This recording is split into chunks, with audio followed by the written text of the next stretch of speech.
Let's meet the Black men who are courageous enough to share with their vulnerabilities and their transparency. I salute you, kings. I'm happy you are here. Queen, I see you back there. We like to have the conversation to give space to the men today, but in support and in affirmation of who you are, we brought two queens to spend time with all of you. So we will not monopolize the conversation. So first, I would like to introduce Corey Kareem. How are you? I'm good. Thank you for having me. Thank you for having me.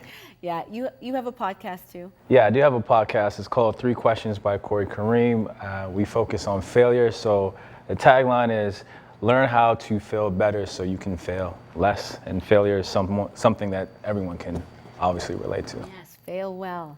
Yes, and unfortunately, you're not failing. You're doing quite well. Yes. But I'm sure there will be a failure that comes soon. That Absolutely, gives you the lessons. Happens every day, every week, every month. It's just about how you deal with it and process it. Amazing. I'm going to come back to you to get your opinions about what's in Pandora's box for you. Okay. Rocco, how are you? Introduce yourself. Tell us about yourself. I'm Rocco with Champong. I'm a lawyer in the city, in the province. I occasionally fly out of the province for a few cases.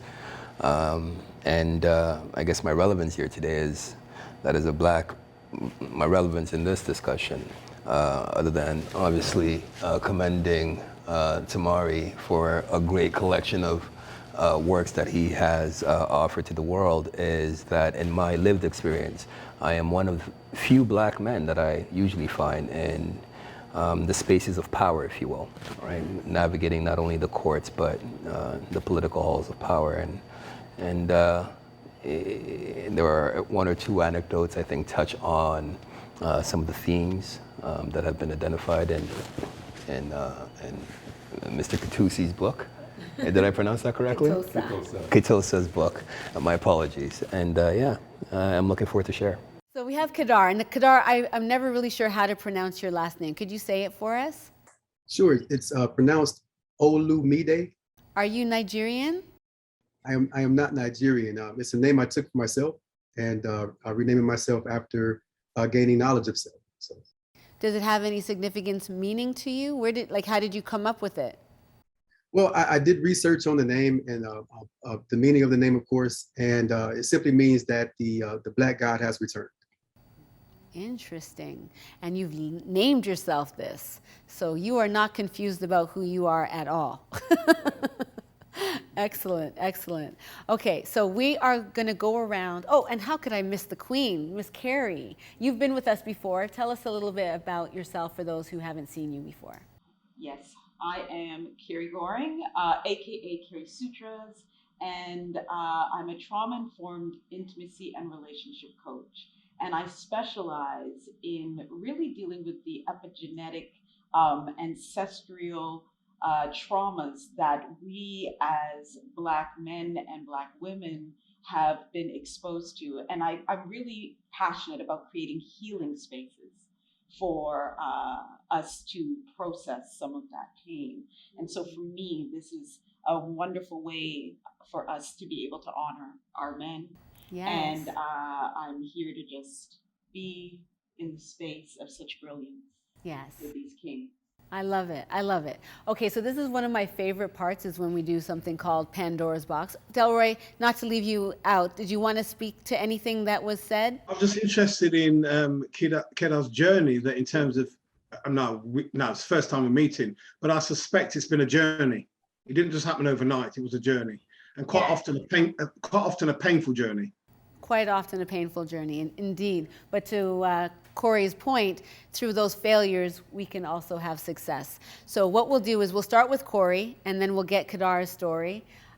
What do you have in Pandora's box today? Well, what I was supposed to bring was a banana. Banana. And that banana was supposed to symbolize what I refer to. I'll do it the PC way, and then I'll say it the raw way. BDE, which stands for big dick energy, right? Big dick energy. Right. So, if I'm relating to a personal story, I just find in recent times, when I'm having a conversation with a lot of Black women, they use the term, oh, I got BDE, I got big dick energy. And it's weird to hear them say that, because obviously women don't have penises, but understanding Or large ones. or large ones.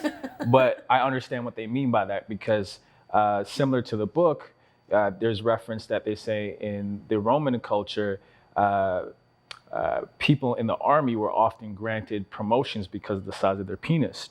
So having a big penis is a sign of confidence. It's a sign of bravado. It's a sign of, being in charge or being an alpha is a common word that's used. So that's the toy I'd like to bring out of the.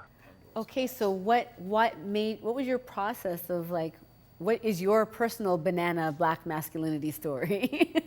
What do you mean exactly? Well, you all have cocktails. Yeah. You've met all, and so women have interacted you, maybe Yeah, even men yeah. have interacted you in an intimate sexual way. Right. That has to do with your banana. Right. Okay. Well, well, since you want to go right there. Yes, this is what I do. I remember when I was 16, 17, I was somewhere in high school, and the male ego. Me and my friends had this bet, who could get laid first, essentially. Nice. Didn't want to come last, and so unfortunately, my first wasn't really who it was supposed to be. I don't mean that in a negative way. Don't gaslight it over here, Mr. Lawyer. See these guys, but I mean, I rushed the process. That's what I meant. Got to contextualize everything. Right. But I remember measuring the size of my manhood, if you will, just to see where I am, because everyone's like, "Oh, how big are you?" and this and that, and so. That's kind of my little personal story towards. I appreciate you being so transparent and Yeah. open there. Yeah. But I throw to Tamari to say, where did he learn to do that? When I hear Corey, what comes to my mind is not so much where he learned to do that, but how we have an incapacity to have an understanding about the vulnerability of men. Because we have a language that confuses the penis for the phallus, and the two things are not the same. Can you tease them apart for us? Well, the phallus is a significance or signifier of aggression, dominance, always hard. But any woman, any day, can beat a man if that's the issue, right? So it's the social, cultural, and political significance that represents the phallus as an object or an instrument of power. Black men are reduced to the sign of a phallus, right? And so the presumption that we're penises also confuses the fact that culturally, people fear us, they desire us, because we are imagined to be the embodiment of the phallus, right? But that comes about through confusing the image of us as walking penises, as Fanon says. So young men, particularly young Black men, right? We don't have enough opportunities for us to educate them about how to be young men and how to engage sex and sexuality in a healthy way, because these mythologies really intervene and we lack the opportunities and the spaces because we now have to build them.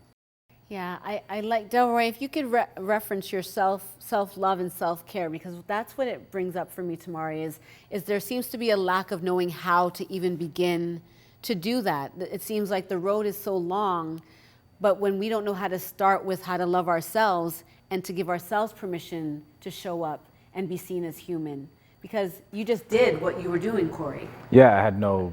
There was no thought. There was no real thought behind it. I just wanted to see how big I was. So I know, like, okay, in the conversations, I was like, yeah, okay, I'm there, How could him, Corey, or any other man begin to understand themselves? What are some things that are teased out about, because we are still sensual beings and we do still want to feel like, yeah, I do have something that I can work with here that will provide pleasure. So how do we tease those two things apart? But we're more than the penis. We're more than an object to give somebody pleasure.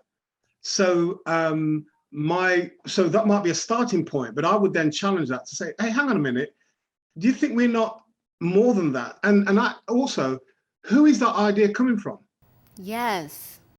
I think for me then, who is that idea coming from? So just to go off track a little, I was doing something online recently, and there's an Asian guy, and he had a very European name, and everywhere he goes, when he introduces himself, he has a double take, and he has to explain that's his proper name and he's not changing by default. And I said, and he's getting sick and tired of it. And I said to him, that's their issue, not your issue. Right. And I think we have to be very careful that what is it we're taking on? So if the measure of me as a black man is purely of my penis, where has that idea come from? It's not come from us. Right. So for me, I would begin to challenge, where has this come from, and helping people to be a bit more discerning. And one of the things, when I was a pastor, I taught healthy skepticism. When we watch the news or the media, question it. Why are they saying what they are, the way they're saying it?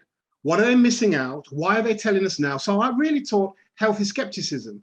So for me, I kind of rebuffed that particular idea. We are more than a penis. Yes, you are definitely more than penises. Much more. So it may be there to give people pleasure. Yes, fine, but we're much more than that.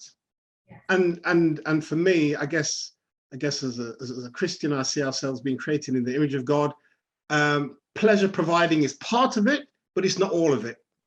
I could see why your perspective would be that way, yes. So I'm questioning, where has these ideas come from? Yeah. So Rocco has a question for you. I was wondering, you're asking, where you're asking about its genesis, and what came to mind when Tamari was speaking and when you were speaking was ancient Egypt. And when you explore ancient Egyptian culture, which I've always rooted in the African or the black man history, it's not a bunch of white Hollywood actors and that came from ancient Egypt. It's us. And I mean, as an African, even family histories will attest to some Egyptian lineage at some point in our ancient past. But there is an emphasis in Egyptian culture in some of the hieroglyphic representations of phallic symbology. If you take a look at some of the structures that have made your ways to the Western world and even to the Byzantine world, obelisks, right? You find that in England. They would bring it from ancient Egypt, those lovely little structures that have a little pyramid at the top. But that doesn't necessarily mean that those symbols means of the objectification of black men. No, I'm right? not. So that's a different, I think. I'm only speaking to the genesis in the sense that virility in ancient Egyptian thought was very powerful, and to me it has always been connected with the black male. You can. I wonder if one of you could possibly. Yeah, help me I think with that. Tamari had something that he wanted to add. I think Rocco's made an excellent observation that we need to look at historically. Even today in places like Japan, they have phallic festivals, but these are fertility rituals. And when you look at that relief of the god Osiris holding his penis, that's actually a mathematical symbol. Oh, really? Yeah, it's a mathematical symbol. So people related to their bodies in much more healthy ways, that without all these layers of signification that we have relating to moral propriety and impropriety. It was simply a mathematical symbol, or it was simply a rite of fertility and the celebration of fertility. We have layered a whole lot of racist meanings that really interrupt our capacity to appreciate the value of these symbolisms for fertility and mathematical measurements.